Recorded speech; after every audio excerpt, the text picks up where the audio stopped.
नमस्कार, आप देख रहे हैं IBS24। मैं हूं आपके साथ राहुल सिन्हा। मध्य प्रदेश के खबरों के हमारे खास बुलेटिन में आपका स्वागत है। अगले 24 मिनट में अब हम आपको बताएंगे कि आखिरकार मध्य प्रदेश में आज क्या हुआ।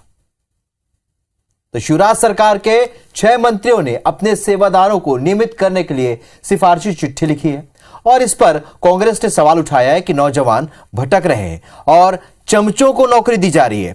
ये कहां का न्याय है?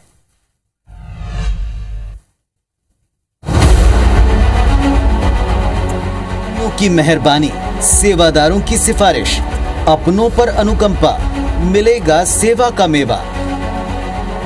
मध्य प्रदेश के मंत्रियों के बंगले पर दिन रात सेवा में जुटे सेवादारों पर मंत्री जी की नजरें इनायत हो गई हैं। चुनाव के 9 महीने पहले 6 मंत्रियों ने 250 से ज्यादा कर्मचारियों की मंत्रालय में पक्की नौकरी के लिए सिफारिश की है। इन मंत्रियों ने सामान्य प्रशासन राज्य मंत्री इंदर सिंह परमार को नोटशीट लिखकर कर्मचारियों के लंबे अनुभव, उत्कृष्ट सेवा और ओवर एज का हवाला देकर मंत्रालय में नियमित करने की अनुशंसा की है। मैं उसे गलत नहीं मानता। हम सार्वजनिक जीवन जीते और इसलिए हमें सिफारिश करनी पड़ती है अपने कार्यकर्ता की, सेवादार की। कांग्रेस उसे करप्शन बताती है। स्वाभाविक रूप से बताएगी। कांग्रेस से हमें कोई सर्टिफिकेट की जरूरत भी नहीं।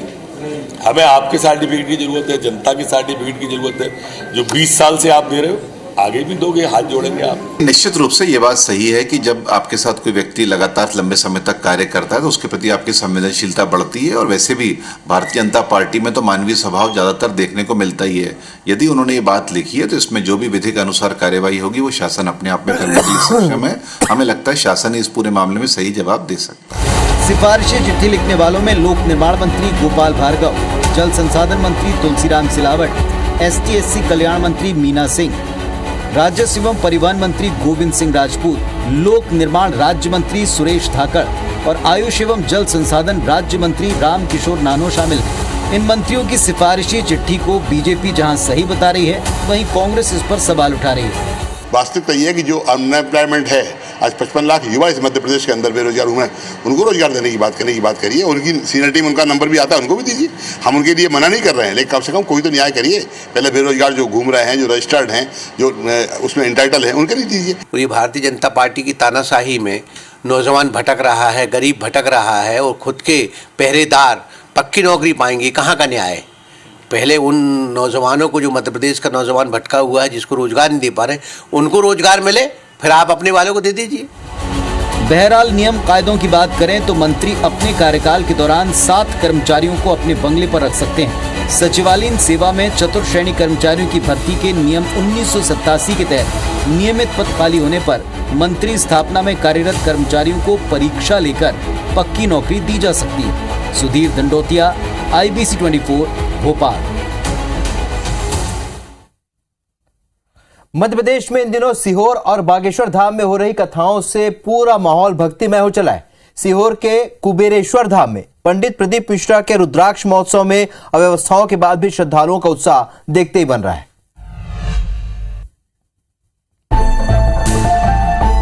सीहोर के कुबेरेश्वर धाम में आयोजित रुद्राक्ष महोत्सव में पहुंचे इस जनसैलाब पर आस्था का ऐसा रंग चढ़ा कि देश के कोने कोने से श्रद्धालुओं का पहुंचना जारी है। धाम में रोजाना 2 लाख भक्तों के लिए पूरियां तली जा रही हैं। राजस्थान के सावरिया से आए हलवाई जो स्पेशल पूरी बना रहे हैं, उससे 4 लोग एक साथ अपना पेट भर सकते हैं। लाखों की तादाद में सब भोजन प्रसादी ले रहे हैं और बनाने के लिए हमारे खास करके गुजरात और राजस्थान के हलवाई आए हुए हैं और पूड़ी भी बना रहे, बूंदी भी बना रहे, सब्जी, खिचड़ी, कोई चीज़ की कोई कमी नहीं है। और एक टन एक साथ में खिचड़ी बन रही है, एक टन बड़े बड़े तपेलों में सब्जी भी बन रही है। बिल्कुल कोई कमी नहीं है। लाखों की तादाद में आ रहे हैं। आप भोजनशाला में देख सकते हो, लाखों की तादाद में अभी भोजन चल रहा है, वितरण भी हो रहा है। दूसरी तरफ कुबेरेश्वर धाम पहुंचे कई श्रद्धालु पानी के लिए भटकते नजर आए। कुछ लोगों का आरोप है कि मौके का फायदा उठाते हुए 1 बोतल पानी 40 रुपए में बेचा जा रहा है। मैं कुबेरेश्वर धाम के सामने मौजूद हूँ। आप ये देख सकते हैं, कुबेरेश्वर धाम का गेट है और अंदर कार्यक्रम स्थल है। यहीं पर रुद्राक्ष महोत्सव चल रहा है और आस्था का सैलाब आप देख सकते हैं। बड़ी संख्या में लोग देश भर से पहुंचे हैं। अलग अलग राज्यों से यहाँ पर लोग आए हुए हैं। लोगों से ही जानेंगे कि यहाँ व्यवस्थाएं कैसी है और इन लोगों को रुद्राक्ष मिला है या नहीं मिला है, क्योंकि ये रुद्राक्ष की आस में यहाँ तक आए हैं। बताइए आंटी, कहाँ से आए हैं आप? गुड़गांव से आए हैं। अच्छा, रुद्राक्ष मिल गया आपका? नहीं मिला। क्या व्यवस्था है अंदर, कैसी व्यवस्था आप लोगों को रुकने की, खाने की? बहुत ज्यादा भीड़ है, बहुत ज्यादा। अच्छा, महाराष्ट्र दुलिया से। अच्छा, क्या व्यवस्था है? व्यवस्था कहीं नहीं है। पानी की बोतल जो है 20 का 40 में बिक रहा है। रहने को जगह नहीं है, लेटरिन के लिए जगह नहीं है, कहीं जाने को पानी नहीं, सबसे बड़ा खाने की व्यवस्था नहीं यहाँ पे। मेरे को 3 दिन हो गया कोई व्यवस्था नहीं। पेड़ के नीचे सोए थे हम लोग, खाना पीना पानी नहीं नसीब नहीं है। वहीं कई लोग अपनों से पिछड़ गए, जिससे कुछ परिवार बेहद परेशान हैं। दूसरी तरफ गुरुवार से रुद्राक्ष वितरण बंद है। श्रद्धालु रुद्राक्ष के लिए जगह जगह भटक रहे हैं। हर तरह की समस्याएं यहाँ लोगों से सुनी है। कोई कह रहा व्यवस्थाएं हैं, पानी नहीं मिल रहा है, व्यवस्थाएं नहीं है। कोई कह रहा हमारे जो 7 लोग आए थे वो लापता है। बड़ी बड़ी दूर से आए लोग, लेकिन रुद्राक्ष नहीं मिल रहा है, ये भी लोगों का कहना है। लेकिन अव्यवस्थाओं का आलम यहाँ पर दिखाई दे रहा है। रुद्राक्ष वितरण में हुई अव्यवस्था पर कुबेरेश्वर धाम प्रमुख पंडित प्रदीप मिश्रा का कहना है कि रात को बैरिकेड गिरने के कारण रुद्राक्ष वितरण रोकना पड़ा था। व्यवस्था दुरुस्त होने पर फिर से रुद्राक्ष बांटेंगे। लेने के लिए ही भक्त लोग आए हैं, शिव महापुराण की कथा श्रवण करने के लिए आए हैं।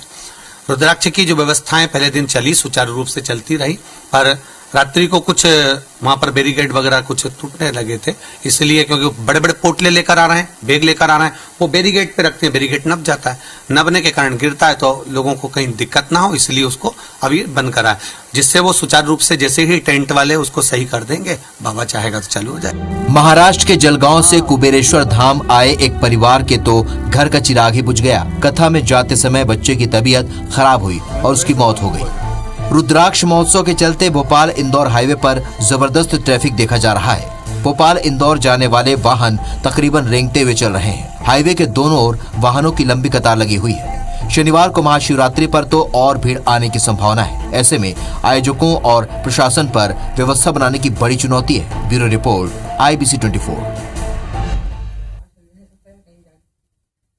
मध्य प्रदेश के पूर्व मंत्री और राज्य पिछड़ा वर्ग कल्याण आयोग के अध्यक्ष गौरीशंकर बिसेन ने अपनी पार्टी के खिलाफ ही मोर्चा खोल दिया है। बिसेन ने कर्मचारियों के लिए पुरानी पेंशन की वकालत करते हुए यह तक कह दिया कि वो लड़ने को तैयार हैं और इसके लिए भले ही पार्टी पद छीन ले।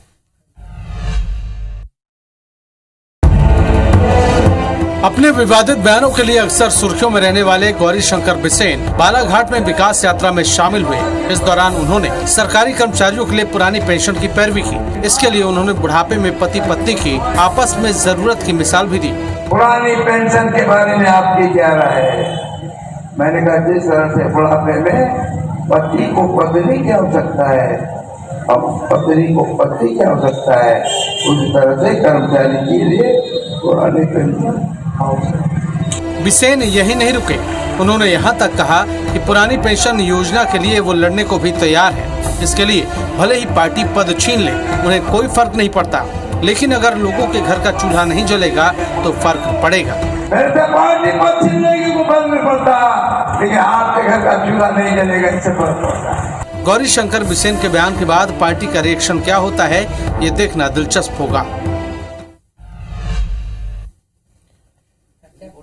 मध्य प्रदेश में इन दिनों सवालों की सियासत जारी है और इसी कड़ी में मुख्यमंत्री शिवराज सिंह चौहान ने पूर्व मुख्यमंत्री कमलनाथ से महिला सुरक्षा को लेकर 20वां सवाल पूछा है।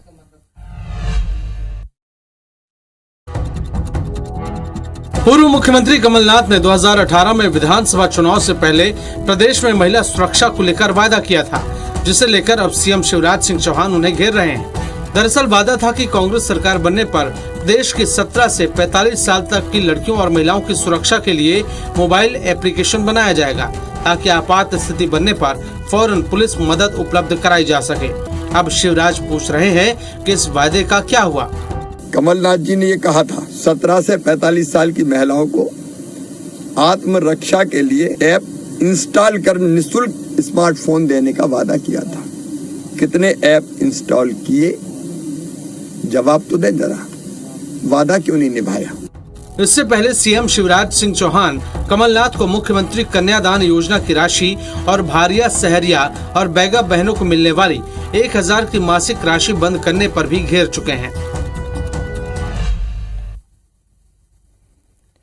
मुख्यमंत्री शिवराज सिंह चौहान ने विकास यात्रा के दौरान देवास में किए जा रहे नवाचार मेरा स्कूल स्मार्ट स्कूल अभियान की तारीफ की है। उन्होंने कहा कि अभियान शिक्षा के क्षेत्र में एक अनुकरणीय पहल साबित होगा।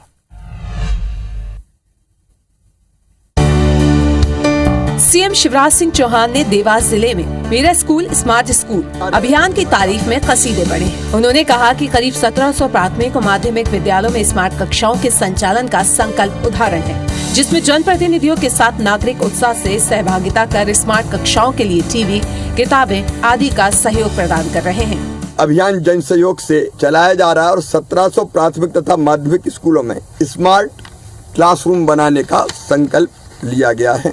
वहीं देवास कलेक्टर ने दानदाताओं से स्कूल को स्मार्ट बनाने के लिए चलाए जा रहे अभियान में सहयोग करने की अपील की है। यह अपील है कि सभी लोग इसमें बढ़ चढ़कर हिस्सा लें। स्मार्ट टीवी किसी भी प्राथमिक एवं माध्यमिक विद्यालय में सहायक सिद्ध होगा। देवास जिले के 1 लाख से ज्यादा स्टूडेंट आधुनिक तकनीकी से शिक्षा ले सकेंगे। विकास यात्राओं में जिले के नागरिक छात्रावासों में लाइब्रेरी के लिए किताबें और आंगनबाड़ी केंद्र के लिए खिलौने दे रहे हैं।